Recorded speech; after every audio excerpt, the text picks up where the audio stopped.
the European Space Agency's new boss today elaborated on plans to build a village on the Moon. "The future of space travel needs a new vision," said Jan Woerner. "The concept is a base for lunar exploration by humans and robots, which would act as a stopover for spacecraft, and become a village with mining and even tourism. The future of space travel needs a new vision. Right now we have the space station as a common international project, but it won't last forever," said Woerner. "If I say Moon Village, it does not mean single houses, a church, a town hall and so on. No, that would be misleading. My idea only deals with the core of the concept of a village, people working and living together in the same place. And this place would be on the Moon. In the Moon Village we would like to combine the capabilities of different spacefaring nations, with the help of robots and astronauts. The participants can work in different fields, perhaps they will conduct pure science and perhaps there will even be business ventures like mining or tourism." Woerner said the village could even help man get to Mars. The Moon Village would also act as a pit stop for the further exploration of the universe, he said. ESA is eager to fly to Mars as well. For more than a decade, we have had a very successful spacecraft orbiting there. And now, with ExoMars, 2 unmanned missions are aiming at Martian orbit and the surface.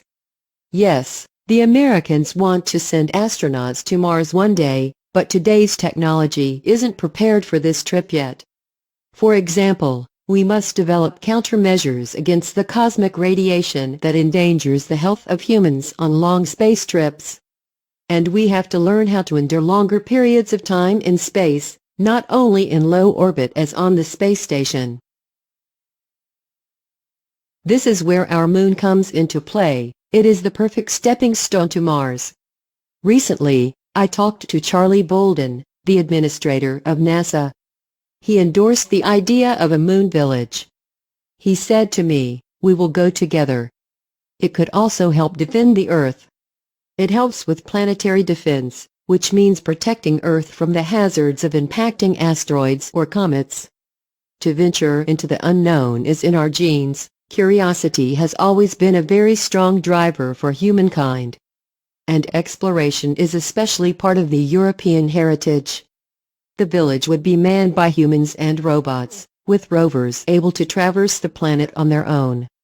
I can imagine astronauts on the Moon along with robots and unmanned rovers. Or the robots and rovers could be remotely controlled from a manned lunar space station."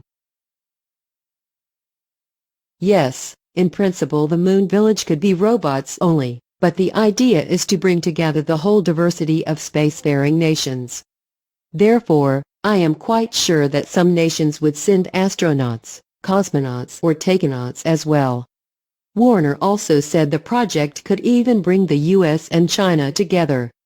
It is true that currently the US Congress doesn't want to cooperate with China in a common project like the International Space Station, but the situation with the Moon Village would be different.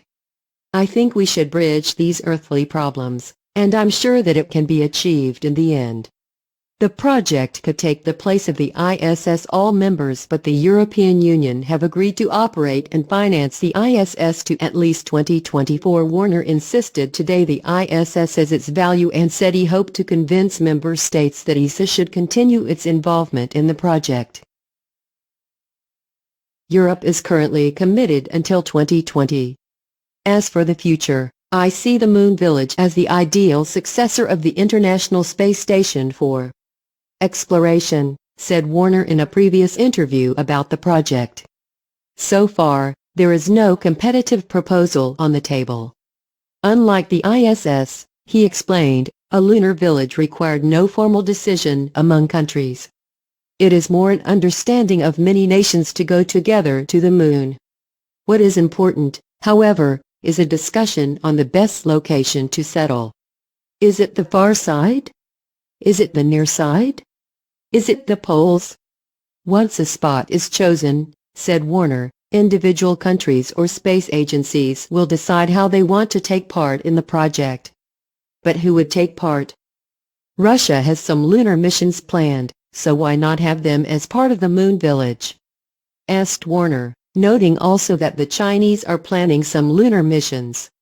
He also said he did not mind that some think his idea harebrained. "The word crazy is exactly something I would like," he said. "We have to think out of the box. That means new ideas." Woerner said he admitted his idea at 2 space gatherings last year, in the US and in Israel, and I've had several organizations worldwide saying to me, "How can we participate?" The scheme will come up in talks with the space agencies of the US, Japan, Canada and Russia in the coming weeks, on the future of the ISS. "And we will have discussions with other countries and states worldwide," said Woerner. "We need an idea of where to go and what to do." Earlier this month, ESA proposed using 3D printing technology to create a series of permanent structures using the lunar soil, known as regolith, which could use to house astronauts by 2030. ESA has begun to take a lead role in the push to establish a base on the Moon after NASA said it does not intend to be the lead in future manned missions on the lunar surface. Instead, the American Space Agency is focusing on sending humans to an asteroid and then onto the surface of Mars. Space exploration experts from around the world met in Nuremberg, the Netherlands, last month for the ESA-led international symposium entitled Moon 2020 to 2030, a new era of coordinated human and robotic exploration. They discussed new technologies that could help to support human life on the Moon, including new spacesuits, habitats and ways of producing food.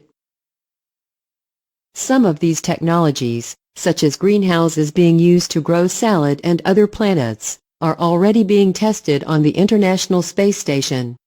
Laurent Pambagian, from ESA's Materials Technology section, outlined technology his team have been testing to print construction blocks out of the lunar regolith. He added that 3D printers can produce between 6.5 feet and 11 feet, 2 meters and 3.5 meters, of material an hour, meaning an entire structure could be produced in a week. By sending a robot capable of building structures from the lunar soil, it may be possible to have these in place in time for a manned mission to the Moon.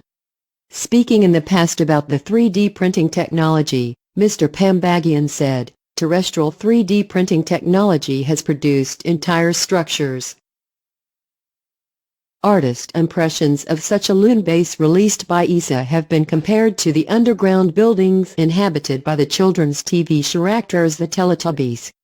Scientists also discussed a possible location for a base, with astronomers favoring the far side of the Moon as it would allow radio telescopes to peer into space without being affected by transmissions from Earth.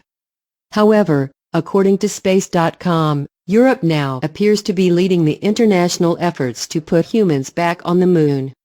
Kathy Larini, NASA's co-chair for the Exploration Roadmap Working Group who attended the symposium, said, "The ESA space exploration strategy sets the Moon as a priority destination for humans on the way to Mars."